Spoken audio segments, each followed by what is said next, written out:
And finally, here at the end of chapter 1, we're going to be talking about the big three theories. Now, we did say that sociology uses theories and hypotheses, but it doesn't use laws. Those are more for the hard sciences, the natural sciences.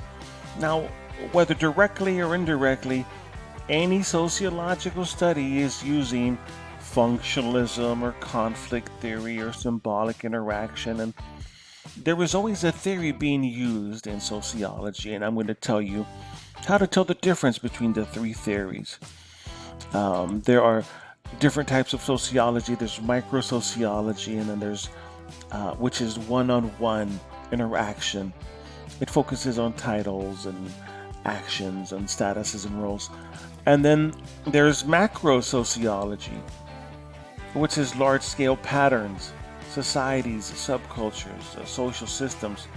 Now, don't worry about if you're thinking, well, what is he talking about? I'm going to break down the three theories. I'm going to break it down so you understand what are the differences between them. And let's start with the first one, and I'll break it down. Now, the first theory is it's functionalism, and this is look at things from macro perspective, meaning large scale things. And the key word is cooperation. Society is working together.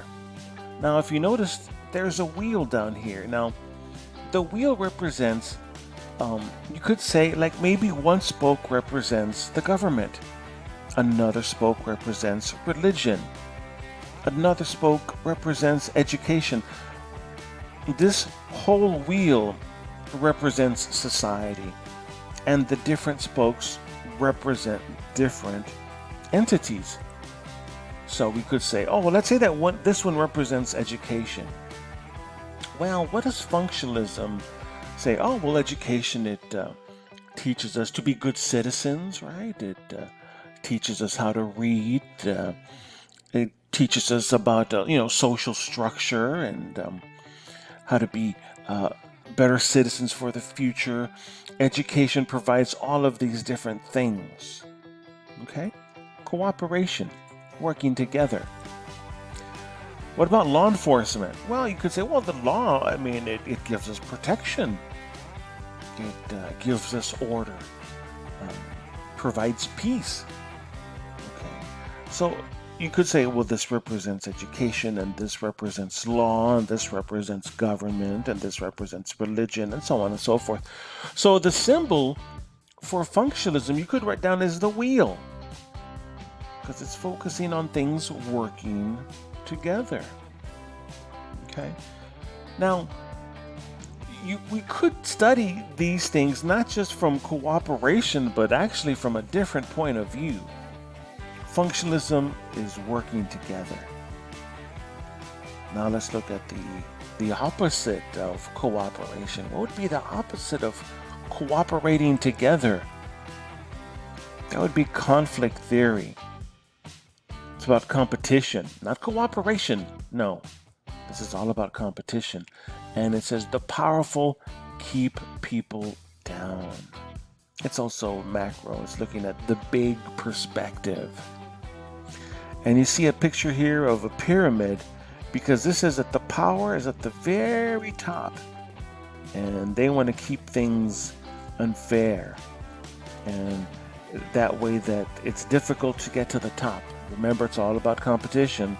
So the symbol would be a pyramid or a triangle, you could say.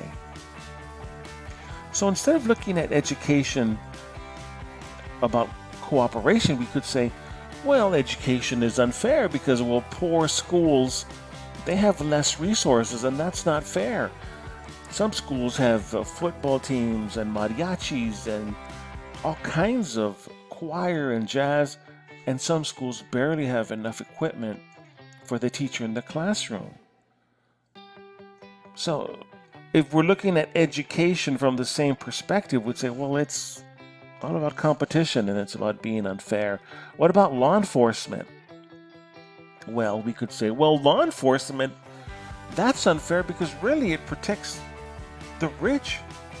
And if you can afford an attorney, and if you have contacts, and if you are friends with the judge, and if you're friends with politicians, Well, the law will protect those that have the money, and if you don't have any money, then you can see that the law would be unfair. So it's looking at the same things, but from a different point of view. Not cooperation, but actually competition. And you could keep going on with government and religion and so on and so forth. So you have functionalism and then you have conflict theory, and both of those are macro. There's only one more theory left, and it doesn't look at things from the macro perspective. It actually looks at things from the small point of view, the micro perspective.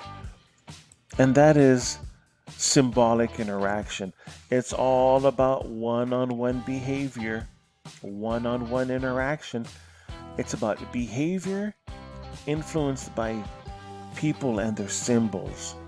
Now, let's say that you are right here in the center. You're going to be influenced by the people around you and the culture of those people. It's about one-on-one interaction.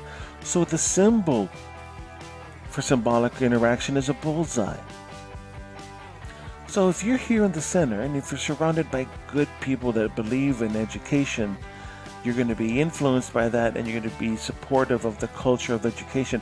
But if this is you and you're surrounded by a bad neighborhood and they have a culture of being negative and hostile, then you're going to be influenced by that one-on-one interaction of the people and the culture around you.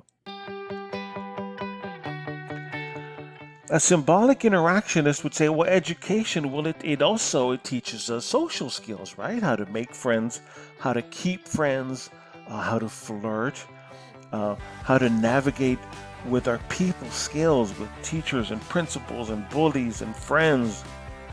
So a symbolic interaction would look at the one-on-one interaction between education and the social skills, not necessarily all the things that you learn in the classroom, but all of the skills that help you. Law enforcement. We would see that, well, if you live in an area where people are respectful to law enforcement, you will respect the symbols and the officers. But if you live in an area where they don't respect it, you're going to absorb the culture of the people and you're going to treat law enforcement disrespectfully. Well, it all depends on where you were raised, the household, the neighborhood. Those are the big three theories, and I gave you one symbol for each of the three theories. The first one had the symbol, functionalism had the symbol of a wheel, and then conflict theory had the symbol of a triangle or a pyramid, and then finally we have here a bullseye for one-on-one interaction for the people and the culture of those people. And that's the end of chapter 1. And chapter 1 has a lot of information, but I tried to break it down as best as I could. And the other chapters are going to be maybe a little bit shorter. But chapter 1 is a really good way to understand where does it all start and where does it all begin. And I hope you enjoyed chapter 1.